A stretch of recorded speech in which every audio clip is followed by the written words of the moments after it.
m'appelle Pierre Buty, je suis auteur de jeux. Avant d'être auteur de jeux, j'étais concepteur de jeux vidéo. Et puis, vu que je faisais des jeux de société à côté, passionnément, j'ai commencé à en publier certains. Et puis, il y en a un qui a bien marché. Cerbère notamment a bien marché, donc je suis essentiellement connu pour celui-là. Et ça m'a donné envie de me professionnaliser dedans. Donc là, ça fait quelques années que j'essaye de vraiment faire plus que ça. Donc, à part Cerbère, j'ai pu écrire pour certains cartes Aventura édités chez Blam notamment. Du coup, moi je suis Audrey Marcagi. Là pour Sierra, du coup, je suis illustratrice. Effectivement, c'est mon premier projet pour le jeu de société. Moi j'ai deux métiers, je suis artiste-auteur. J'écris et je dessine. J'ai déjà été éditée aux éditions Akinome, notamment pour un projet de carnet de voyage en Chine qui est un mix entre poésie et art graphique. Je suis aussi psychomotricienne, où je travaille avec des jeunes familles en règle générale. Et je suis aussi formatrice.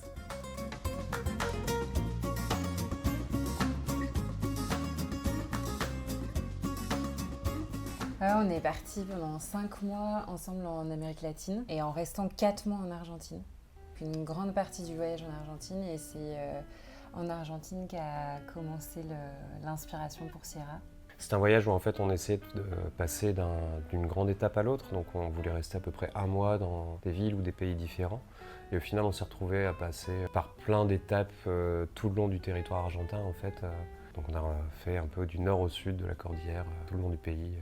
Ouais, j'ai l'impression que tu allais dire qu'on est tombé amoureux du pays, mais c'est vrai en fait. À la base, l'idée de ce voyage, c'était de partir danser, explorer les différentes danses qu'il y avait sur notre chemin en Amérique latine. Puis bon, pour différentes raisons, ça a dû être abandonné, mis de côté. C'est vrai que dans le même temps, on a rencontré l'Argentine et les Argentins et le pays et toutes les facettes différentes qu'il a. On n'a plus envie de partir parce qu'on n'avait pas vraiment planifié. Et donc effectivement, on s'est laissé porter finalement par ce qui se passait et ça a donné beaucoup d'Argentine. Oui, donc c'était un voyage qui durait de janvier 2022 à mai-juin 2022. Et donc on avait commencé début janvier et fin février, on savait qu'il y avait une résidence à côté, dans la région de Bariloche, dans la région des Grands Lacs, au centre du pays, où on voulait faire un passage pour travailler sur un projet de livre pour enfants. Mais à part ça, c'était qu'est-ce qu'on faisait entre les deux, où est-ce qu'on allait après, on n'en savait rien du tout, quoi. Et le fait que moi je me sois blessée au pied, donc du coup pour la danse ça devenait compliqué.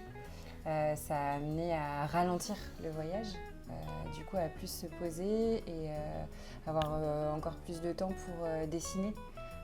Pour le coup, et même moi j'ai dû m'arrêter pendant 1 mois durant lequel on était chez l'habitant pour me reposer, pour faire ma rééducation. Et Pierre à la base pensait partir en woofing à ce moment-là pour justement rencontrer d'autres gens, d'expérimenter autour de l'agriculture. Et en fait finalement il est resté avec moi et c'est là qu'est née Sierra. Je pense qu'on nourrit du coup ce qu'on a vu à Sierra, puisque du coup on a traversé la Bolivie et le Pérou et du coup c'est vrai qu'on en a pris plein les yeux, quoi. Moi j'ai souvenir des heures et des heures et des heures de bus à observer les paysages défiler comme ça et ces couleurs comme ça qui arrivent dans les yeux, qui changent avec leurs propres couleurs. D'un coup par exemple on est sur les hauts plateaux en Bolivie qui sont complètement dorés avec le ciel bleu électrique très très fort. Puis les forêts des nuages, où d'un coup on est plongé dans que du vert, toutes les nuances de vert. C'était assez dingue aussi de traverser cette nature-là comme ça. Chaque couleur de montagne dans Sierra, elle raconte une zone géographique particulière qu'on a traversée. Et du coup avec son patrimoine historique, des vestiges qui lui sont propres, des animaux, des oiseaux qui lui sont propres, un habitat différent aussi, toutes ces choses qu'on a découvertes au fil de la route. Quand j'ai décidé de quelle couleur pour quelle montagne, quelle partie des Andes, il y avait vraiment cette réflexion de se dire donc en fait telle région c'est quelle couleur qui lui correspond pour de vrai, et puis du coup d'aller rechercher quels animaux, quelles espèces d'oiseaux, quels végétaux, parce qu'il y a des trucs que ça nous saute au visage pendant le voyage. Par exemple, les vestiges archéologiques, bon, bah, là, clairement, tu les as croisés, tu les as visités, donc voilà, mais se rappeler, est-ce que cette espèce d'oiseau, elle est vraiment d'ici, ou est-ce qu'on la trouve partout, ou est-ce qu'elle est typique de tel autre endroit. Bah, du coup, en fait, j'ai fait toutes ces recherches-là. La slow life, c'est quelque chose qui nous parle dans la vie, pas tellement parce qu'on la pratique, mais parce qu'on aimerait bien y faire plus de place. En vrai, je pense qu'on n'est pas très représentatif de gens qui ont adhéré à la slow life, vu qu'on est hyper actifs, pris par plein d'activités, tout ça. Mais c'est quelque chose qui nous appelle, clairement, en fait. On n'arrête pas de se dire qu'on a besoin de ralentir, qu'on a besoin de prendre plus de temps pour profiter des choses qu'on a et de se poser et de se reposer. Ce voyage, c'était justement une tentative de se dire, ah ben, on va prendre le temps de voyager comme il faut, pas seulement pendant 1 ou 2 semaines, vraiment pour voyager dans la durée et prendre le temps de profiter des endroits où on se rend. Est-ce que c'est quelque chose qu'on voulait faire passer dans le jeu ? Je sais pas, peut-être qu'il y est passé d'une certaine façon, c'était pas l'objectif premier.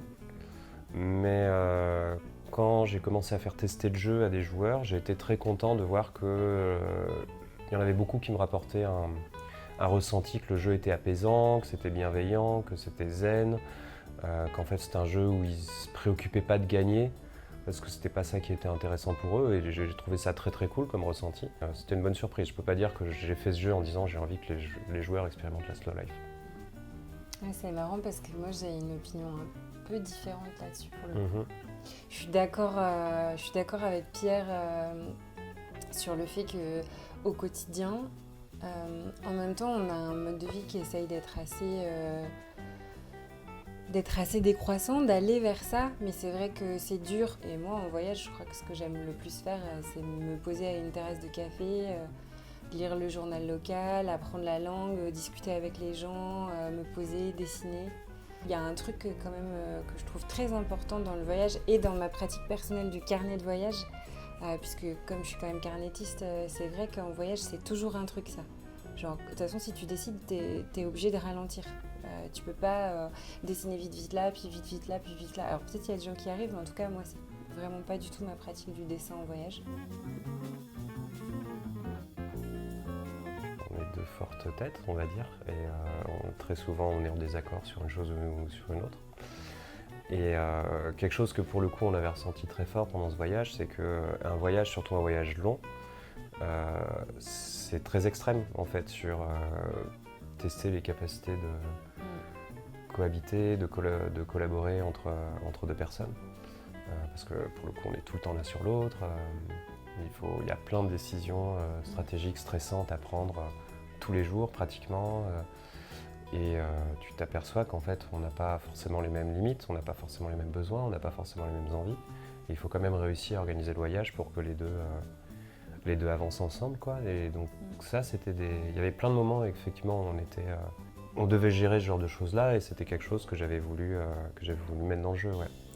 Au début, je voulais juste faire un jeu qui permettait de partager les paysages qu'on avait vus, parce que la nature est extraordinaire, et je me disais il faut que je fasse un jeu pour partager ça. Et assez vite, je me suis dit d'accord, alors on peut faire ça, on peut composer des tableaux, mais des jeux de composition de tableaux, il y en a plein. Comment est-ce que je peux faire pour rendre ce jeu un peu spécial ? Et c'est à ce moment-là que j'avais eu cette envie de me dire, en fait, si je faisais un jeu qui faisait partager ce que c'était de voyager à deux, en fait, de voyager à plusieurs, qu'est-ce que ça implique dans la vraie vie, comment tu fais les compromis nécessaires, comment est-ce que tu trouves les solutions, comment est-ce que tu fais en sorte que tout le monde trouve ce qu'il lui faut pour être content du voyage. Et du coup, c'est ça qui a été décliné dans les mécaniques du jeu, quoi. Je pense que ça s'est vraiment fait... En fait, c'est drôle, mais la façon dont le jeu s'est créé, c'est exactement la mécanique qu'on expérimente dans le binôme pour Syrah. C'est-à-dire que ensemble, mais séparément, ou séparés, mais ensemble, on n'a ni fait chacun vraiment de son côté, ni fait tout ensemble. Par exemple, moi, je ne me suis pas mêlée des mécaniques du jeu. En fait...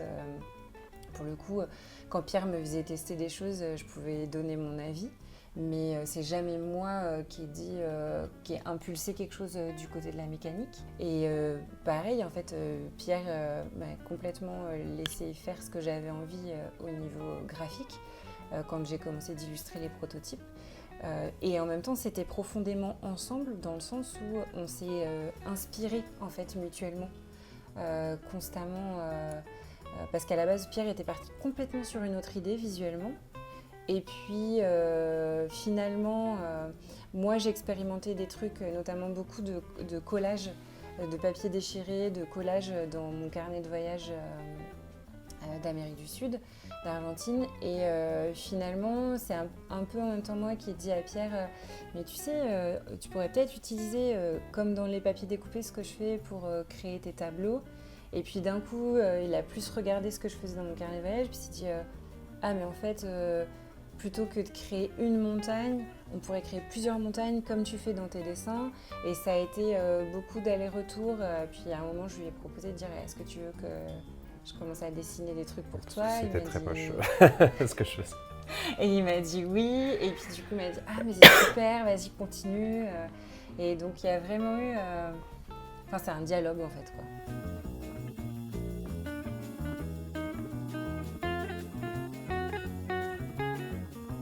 Je pense que le carnet de voyage, on peut dire que c'est ma spécialité. C'est vraiment pas l'unique chose que je fais, mais peut-être que c'est la pratique qui me caractérise le mieux. Dans le sens où j'ai pas un médium de prédilection. Par exemple, je vais changer, je vais expérimenter dans différentes choses en fonction des différents projets et en fonction des différents endroits où je crée, parce que j'ai habité et travaillé sur 3 continents. Sur chaque continent, il n'y a pas du tout le même accès en fait, aux ressources d'art plastique.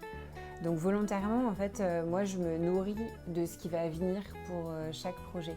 Donc en l'occurrence, pour Sierra, on est sur pastel gras et collage. Non, ça m'est vraiment venu pendant le voyage. En fait, j'avais pas trop utilisé les pastels gras dans ma vie jusque-là. Et du coup, pour le carnet de voyage, en tout cas, c'est un vrai parti pris de dire je pars sans matériel.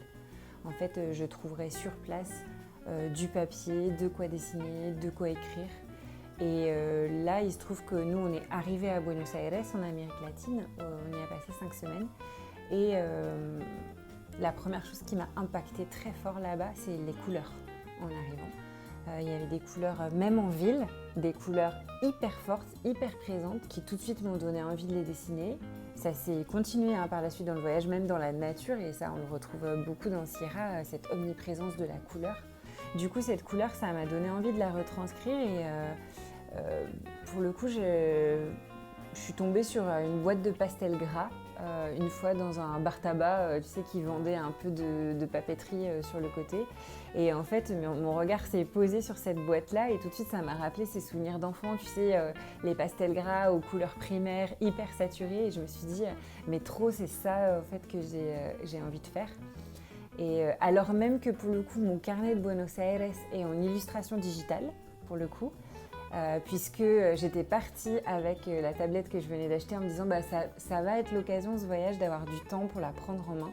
Donc en fait, à Buenos Aires, j'ai fait beaucoup d'illustrations digitales, mais au pastel gras quand même, en expérimentant avec toutes les craies pastel gras, dans le même temps où je découvrais les pastels gras en illustration traditionnelle, puisque j'avais aussi un carnet que je trimballais dans ma poche.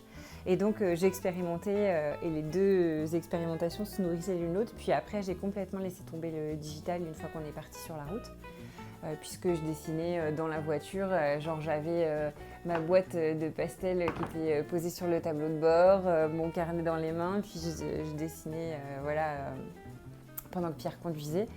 Et le carnet, en fait, c'est un vieux bouquin que j'ai trouvé chez un bouquiniste où en fait j'ai été attirée par la couverture, pareil, où la couleur m'avait plu, le mélange avec la dorure, le côté graphique. Je m'étais dit ah mais ça ce sera trop bien de dessiner là-dedans. Il y avait à la fois du texte et à la fois des pages blanches parce qu'il y a des gravures dedans. Donc je me suis dit ça va être un super carnet de dessin. Il se trouve que je me suis rendu compte en dessinant dedans que c'était l'histoire d'un peintre voyageur, Fortuny. un peintre anglais. Donc c'était vraiment très rigolo. C'est quand on était dans le nord de l'Argentine, dans une vallée qui s'appelle la Quebrada de Humahuaca, où en fait la montagne est colorée. En fait, nord de l'Argentine, nord du Chili et Pérou, il y a ces montagnes colorées qu'on retrouve parfois sur Insta, parce qu'elles sont hyper impressionnantes en photo, où en fait la montagne a des tranches de couleurs très très fortes, géologiques quoi, en fait, parce que la roche est très très colorée, mais où ça fait un millefeuille de couleurs. Et Pierre, ça l'avait impressionné très très fort, et à la base c'était ça son idée, c'était de se dire waouh, j'ai envie qu'on compose des montagnes comme ça avec des strates de couleurs, parce que c'est hyper impressionnant. Et puis finalement en fait on a abandonné cette idée au profit de la montagne de couleurs, parce que moi ce qui m'avait plutôt impressionné dans ce paysage là, parce que des montagnes colorées comme ça par tranche, j'en avais déjà vu en Chine, donc c'était moins ça qui m'avait attiré, plus que le fait que dans ces mêmes paysages, tu as une montagne jaune, une montagne bleue, une montagne verte, une montagne jaune, une montagne orange qui sont à côté, ou alors que quand tu changes de région, une vallée elle est complètement jaune, une vallée est complètement rouge, tu fais 200 km, tout devient violacé, puis tu plonges dans un paysage végétal où tout est dans les nuances de vert. Et donc finalement, moi c'est plus ce qu'on retrouve dans mon carnet, ça. Par exemple, c'est même la page d'ouverture, c'était vraiment comme ça quoi, où en fait je m'amusais à faire ces textures que j'observais autour de moi, et puis à les superposer pour raconter comment chaque vallée en fait a une couleur particulière. Donc ça, on le retrouve beaucoup dans Sierra, ça a très très fort influencé Sierra. Puis on a eu envie de raconter même comment effectivement chaque vallée peut être un biotope particulier et parler d'une zone du voyage. Donc en fait, il y a différents niveaux de lecture graphique dans Sierra qu'on va retrouver, qui parlent de chaque aspect de la nature, de chaque aspect du voyage.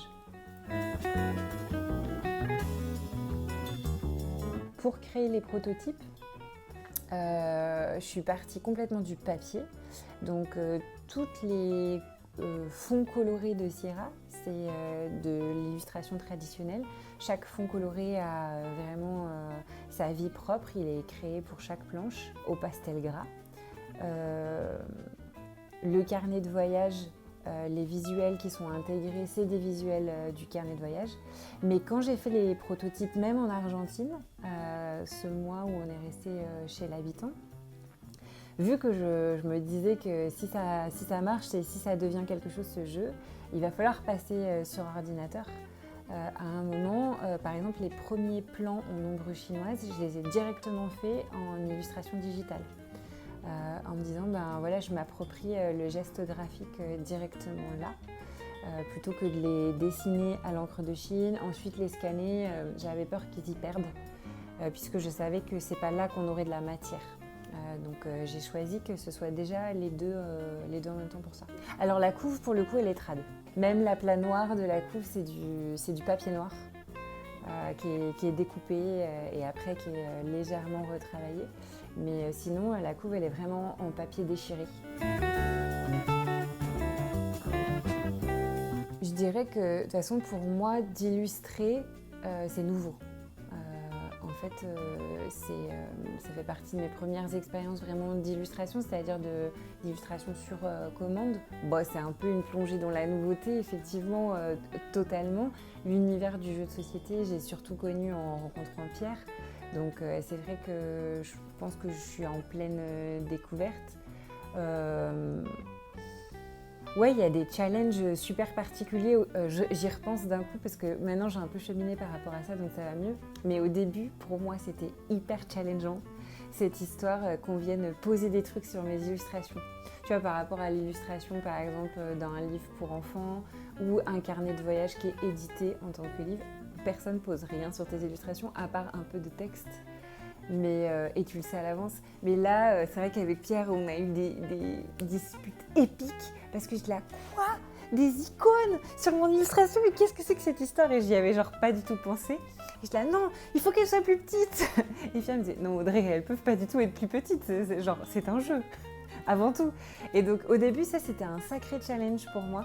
C'était d'accepter cette limitation, en fait, le fait de dire, en fait, l'illustration, elle est vraiment au service, mais il y a des éléments de lisibilité ou de gameplay qui ne peuvent pas passer à l'as, Audrey, allô. Donc ça, au début, c'était un challenge. Maintenant, c'est quelque chose que j'ai accepté et avec lequel je joue, en fait, pour le coup. Je sais pas comment dire, mais on est tellement chouchoutés en travaillant avec Blam. Travailler avec Claude, par exemple, à la direction artistique, c'était hyper doux. C'est hyper tranquille, on dialogue vraiment. J'ai jamais eu l'impression en fait d'être une prestataire et que mes trucs allaient être complètement trafiqués ou dénaturés, pas du tout. On est vraiment dans un dialogue et où je suis contente de proposer des choses, de voir qu'est-ce qui va plaire. Par exemple, quand j'ai proposé les couvertures, j'en ai proposé 2. C'est pas ma préférée à moi qui a été choisie, peut-être c'était la plus artistique. Mais eux, ils ont choisi celle qui effectivement rentrait plus dans l'univers du jeu de société, mais j'étais OK avec ça aussi. Je sais que cette illustration, je l'avais faite en pensant au jeu de société.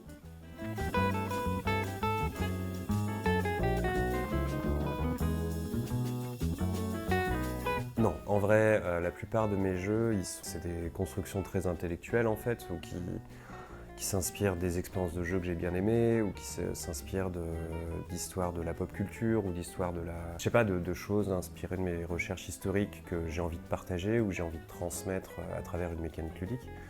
Mais je m'inspire assez rarement de ma propre expérience humaine, de ma propre vie personnelle pour le faire. Là, on va dire que c'est une expérience très, très différente pour le coup. Alors, plus qu'il a influencé, c'est le voyage qui m'a donné envie de créer ce jeu. À la base, c'était un jeu que je voulais faire pour partager l'émerveillement qu'on ressent lorsqu'on est face à une nature absolument magnifique. Cette nature-là très particulièrement, qui est très différente de ce qu'on peut voir en France. Donc j'avais des idées mécaniques pour essayer de voir, alors si je peux manipuler des cartes comme ça, je peux les faire se chevaucher, je peux les découper pour que ça fasse des paysages un peu irréguliers, etc. Donc au début, c'était une mécanique pour partager ces visuels-là. Et après, il y avait l'expérience plus intime, quelque part, c'était un voyage que je faisais pas seul, je faisais avec Audrey. Et cette expérience de voyager à deux et de devoir trouver une route qui convenait aux deux voyageurs, en fait. Et j'avais cherché une solution mécanique pour est-ce que c'est quelque chose que je peux infuser dans le jeu, est-ce que c'est quelque chose que je peux faire partager aussi. Et très tôt, je m'étais dit que c'était une piste qui était intéressante à creuser parce que je fais un certain nombre de jeux où je tente de faire un certain nombre de jeux qui font réfléchir les joueurs sur les rapports qu'ils entretiennent avec d'autres joueurs. Et c'était une façon différente de poser cette question-là en fait. C'était ok, dans le cadre d'un voyage, dans le cadre d'une construction de paysage, comment est-ce qu'on peut interroger la relation qui existe entre les joueurs? Et c'est ça qui a donné la relation de semi-équipe qu'on peut trouver dans Sierra. Alors c'est aussi, je dis semi-équipe parce que c'est même pas réellement une relation d'équipe. Dans une relation d'équipe, les joueurs sont par petits groupes et ils s'affrontent entre petits groupes. Et quand un groupe gagne, tous les membres de l'équipe ont gagné. Là, c'est même pas ça. C'est les joueurs vont jouer en petits groupes, mais il y en a un qui va gagner et peut-être que les autres peuvent espérer gagner avec lui. Donc les joueurs sont adversaires à l'intérieur de la même équipe. Mais en même temps, il y en a très bien un qui peut tirer la couverture à lui, gagner tout seul et les autres, ils vont perdre. Il ne faut pas se perdre dans la relation, il faut en permanence être en train de se rappeler, alors mes intérêts à moi, mes envies à moi, c'est ça, et il faut que j'en sois responsable et il faut que je les défende. Y compris vis-à-vis des autres joueurs qui font partie de mon équipe.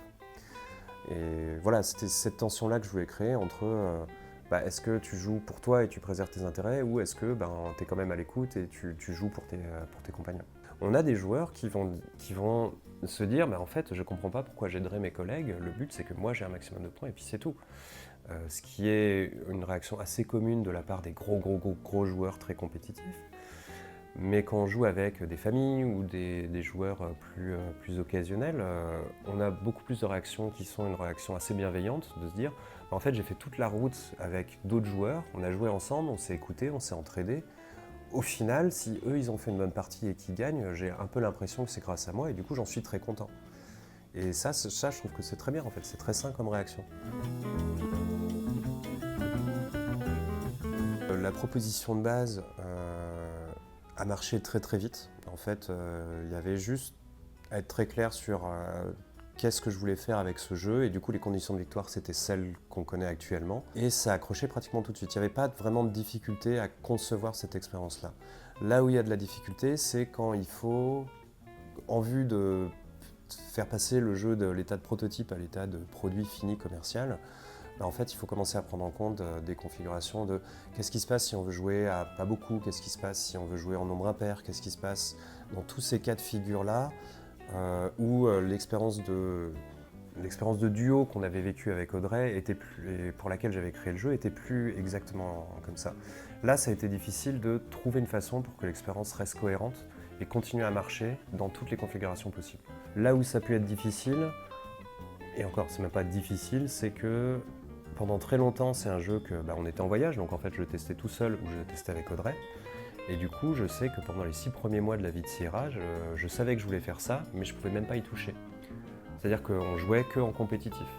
Donc on effleurait à peine la surface de l'expérience. Donc il fallait que le jeu marche bien en compétitif, mais j'avais aucune idée de comment des groupes de joueurs plus nombreux allaient s'approprier. Et quand j'ai pu le tester et que j'ai vu que ça marchait, j'étais hyper content. À la base, c'était un jeu qui se voulait vraiment un jeu expérience, c'est-à-dire qu'il était porté par sa proposition graphique, par la proposition de la relation entre les joueurs. Et c'est surtout là-dessus que je me suis concentré dans un premier temps. Et là, sur la toute fin du développement, on est rentré beaucoup plus dans les sillons de ce qu'on connaît, c'est-à-dire c'est devenu un jeu qui, en fait, il est quand même basé sur des scores. Et je trouvais important que la mécanique de scoring et l'intérêt des choix qui sont proposés aux joueurs soient hyper bien calés.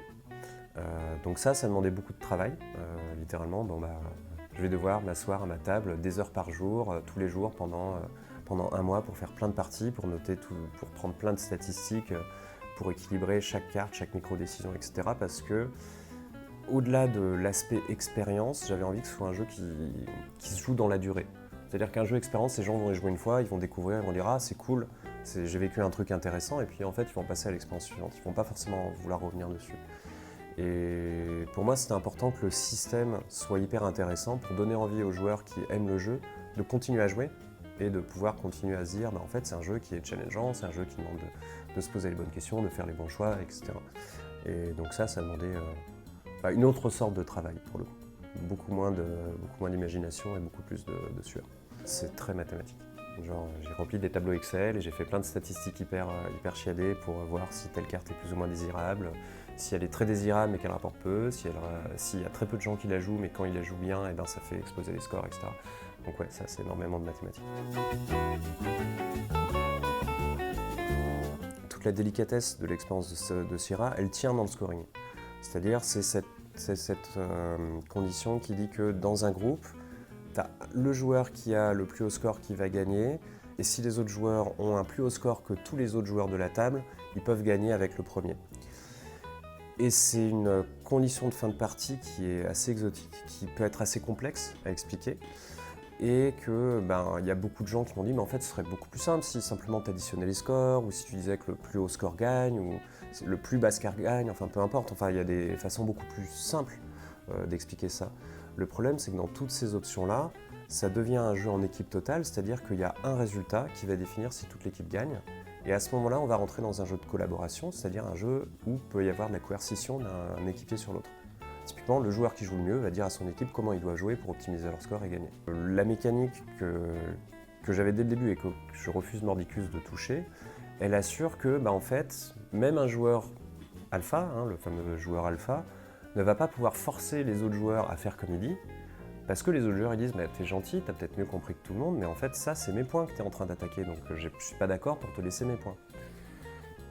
Et voilà, donc c'est ça la garantie que chaque joueur a une marge de liberté et qui fait qu'en fait les joueurs vont parler au lieu de s'intimider ou se donner des ordres en fait. Il n'y a pas un chemin clair pour que les deux gagnent ensemble en fait. Tu peux effectivement, ça peut être une façon de gagner, de dire il y en a un qui se détache par le haut et puis il va y avoir la sorte les points de compagnon qui vont tirer l'autre pour peut-être essayer de le faire gagner comme ça. Mais c'est très imprévisible en fait, ça dépend de ce que fait l'autre équipe en face et t'as aucun contrôle là-dessus. Donc après il y a beaucoup d'autres joueurs qui disent On va essayer de donner des points aux deux et puis on verra comment ça tombe à la fin. Et puis très souvent, on voit des scores qui sont au touche-touche comme ça. Et peut-être que c'est pas la meilleure façon de gagner les deux ensemble. Encore une fois, ça dépend de ce que font les autres joueurs. Mais même si tu perds, tu as la satisfaction de te dire bah, on n'a peut-être pas gagné, mais on était parfaitement à égalité. Et ça, c'est cool, ça veut dire qu'on a quand même bien collaboré, quoi. Et pour certains joueurs, c'est la vraie façon de gagner en fait. C'est se dire, bah, peu importe qui a le plus haut score, l'important c'est que dans notre équipe, tout le monde soit bien entendu et que tout le monde ait le même score, quoi. Et je trouve ça chouette aussi que les joueurs puissent se dire qu'est-ce qui, à leurs yeux, constitue la victoire.